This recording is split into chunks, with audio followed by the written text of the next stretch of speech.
The iPhone 16 Pro Max boasts the largest display ever in an iPhone at 6.9 inches as well as the longest tested battery life of any iPhone yet. We also appreciate the camera upgrades and camera control button, but Apple Intelligence lacks that wow feature for now and the charging speed could use a boost. I have been a Pro Max user for years since the iPhone 11 Pro Max, but after testing the new iPhones, I'm actually torn about the iPhone 16 Pro Max. It has the largest display ever of any iPhone at 6.9 inches. Yes, the thinner bezels help keep the device somewhat compact, but it is still taller, wider and heavier than the iPhone 15 Pro Max, which I thought was the near perfect size and weight for a big screen phone. I have gone from feeling like I cheated the system to feeling slightly cheated. This might be an unpopular opinion, but I think the new Pro Max is a little too big, at least for my hands. It's more of a stretch now to do simple things like scrolling through web pages or TikTok, and once you put a case on your iPhone 16 Pro Max, it's like a mini tank. The good news is that the Pro Max is built to be more durable. In addition to having a titanium band, Apple claims that the improved ceramic shield display on this model is 50% tougher than the last generation. We can't drop these units, but on paper it's encouraging. The iPhone 16 Pro Max comes in 4 colors: titanium white, titanium black, natural titanium, and desert titanium. Our iPhone 16 Pro came in the natural, which looks fairly modern, but I prefer the desert color as it pops more. The iPhone 16 Pro and Pro Max displays don't get any upgrades in terms of brightness or refresh rate, but they are still among the best OLED panels on a phone. The only main difference is that the screens can scale down to a minimum of 1 nits, which means you can use your phone in bed without disturbing anyone else and get an even dimmer alarm clock. Otherwise, the new iPhone 16 Pro Max screen is largely the same, allowing the Pixel 9 Pro to surge ahead in terms of brightness. We measured a max of about 1500 nits for the iPhone 16 Pro Max, while the Pixel 9 Pro XL hit more than 2300 nits. Outside in direct sunlight, the iPhone 16 Pro and Pro Max were both dimmer than the Pixel 9 Pro XL, though Google's phone dimmed faster over time in response to the heat. Other than the display size, the biggest design change to the iPhone Pro Max is the addition of the camera control button. This recessed capacitive button on the right side uses haptic to give you feedback, and it launches you straight into the camera. No more having to fumble for the on-screen camera shortcut, and you can now use the action button for another shortcut. This thing is pretty easy to use in both portrait and landscape mode. So what can you do with camera control? A lot, actually. A quick press snaps a photo and a long press starts recording a video, but I'm not a fan of the fact that the video stops when you take your finger off the button. You can also slide your finger across the button to zoom in and out, which is pretty smooth. Not as smooth is the double soft press, which launches a sub-menu of various options, from tweaking the depth and exposure to toggling between multiple photographic styles. Camera control works well, but applying just the right amount of pressure and remembering what a single press and double press do takes practice. I also wouldn't recommend taking macro shots with the camera control, as it shook the camera when I got super close to a subject. The iPhone 16 Pro Max gets a bunch of camera upgrades, starting with a new 48 megapixel fusion camera for the main shooter that's designed to read data faster. The result should be zero shutter lag and faster focus. I took some shots of people passing by on scooters and moving taxis at the same time on the iPhone 16 Pro Max and iPhone 15 Pro Max, and the new iPhone was indeed faster. The results were not necessarily sharper though, as you can see in this side-by-side comparison. Here are some camera samples of iPhone 16 Pro Max.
The iPhone 16 Pro Max's video gets an upgrade with 4K video capture up to 120 frames per second, and there's some pretty neat things you can do with that footage.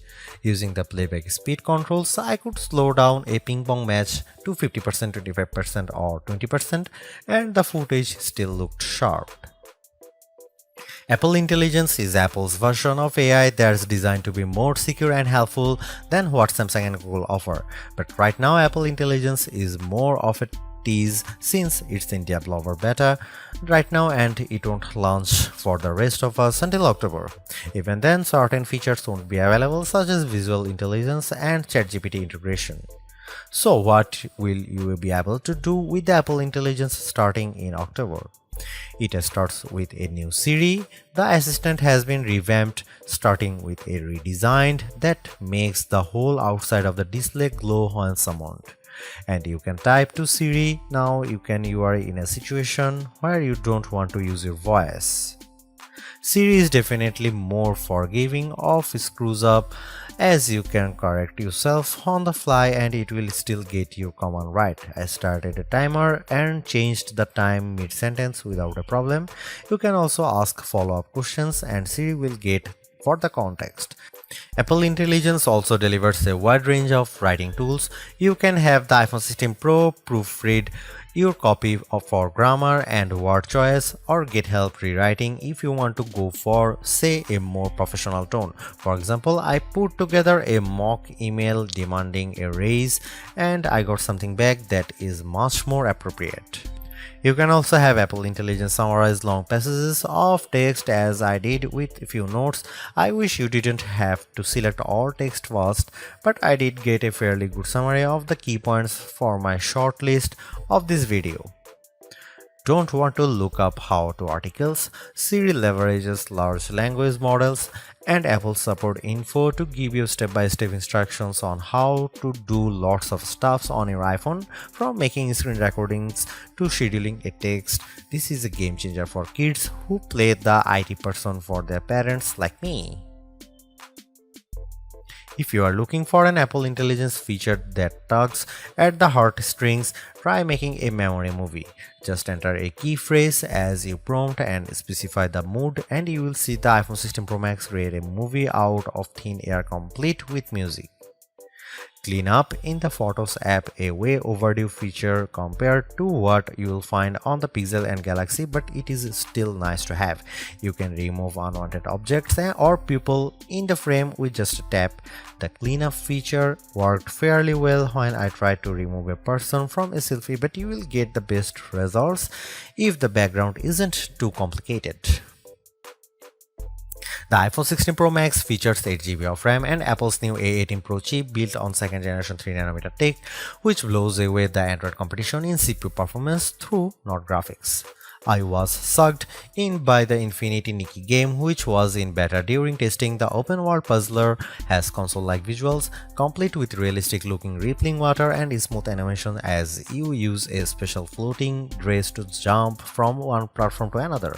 On Geekbench, which measures overall performance, the new iPhones are nearly 50% faster than the Galaxy S24 Ultra Snapdragon 8 Gen 3 chip on single core and 50% higher on multi-core performance. The latest Tensor G4 Pixel phones aren't in the same league.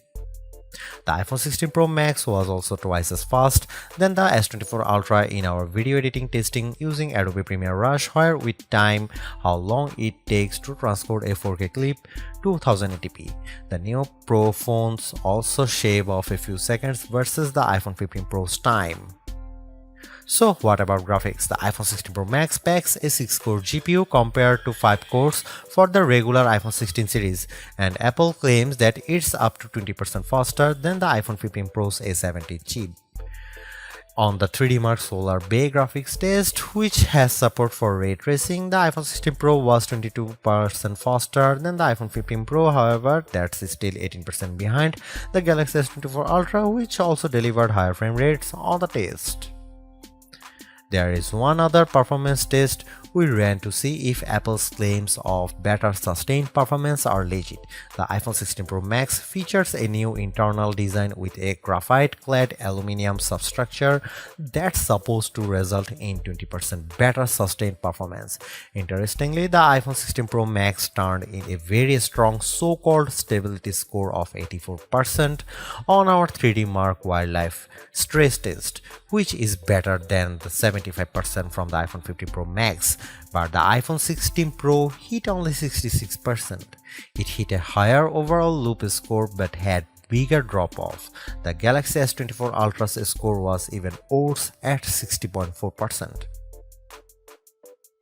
Thanks to the larger batteries and other efficiencies, Apple says the iPhone 16 Pro Max has the best iPhone battery life ever, and our testing backs that up. In our battery test, which involves continuous web surfing over 5G at 150 nits of screen brightness, the iPhone 16 Pro Max lasted for an insane 18 hours and 6 minutes. That's 4 hours longer than the iPhone 15 Pro Max and more than an hour longer than the already great Galaxy S24 Ultra. Unfortunately, the iPhone 16 Pro and Pro Max still offer the same lame charging speed. You get just over 30% capacity in 30 minutes from a 30-watt charger, and do not believe the reports that the new iPhone supports 45-watt charging. We tried it and it made no difference. The iPhone 16 Pro Max runs iOS 18 and Apple Intelligence is just one of many new features. You can learn more about it in our full iOS 18 review, but some of the key highlights include the ability to further customize the home screen and control center, as well as a redesigned Photos app that makes it easier to personalize the look and find your photos by topic. iOS 18 also includes messages upgrades such as adding effects to outgoing messages and tapback options, RCS support, and the ability to schedule messages for later. A dedicated passwords app and the ability to pay others with a tap to cash are among the other highlights. The iPhone 16 Pro Max is indeed an iterative upgrade, and maybe it wouldn't feel that way if Apple Intelligence was available today along with all the promised features. Instead, it's going to trickle out over time, so I would not to be in a rush to upgrade. Having said that, I think that iPhone 16 Pro Max is the best phone money can buy right now if you want the biggest screen and longest battery life. It lags in zoom versus the S24 Ultra, but you get more endurance, better camera quality, and plenty of creative features like photographic styles and audio mix. I actually preferred the AI capabilities of the Pixel 9 Pro XL series with its smarter Gemini Live voice assistant and other features like Add Me for photos and Pixel screenshots. But the Pixel's performance and battery life trail the iPhone 16 Pro Max. For me, the iPhone 16 Pro Max retains its title as the best phone, but it's not because of Apple Intelligence.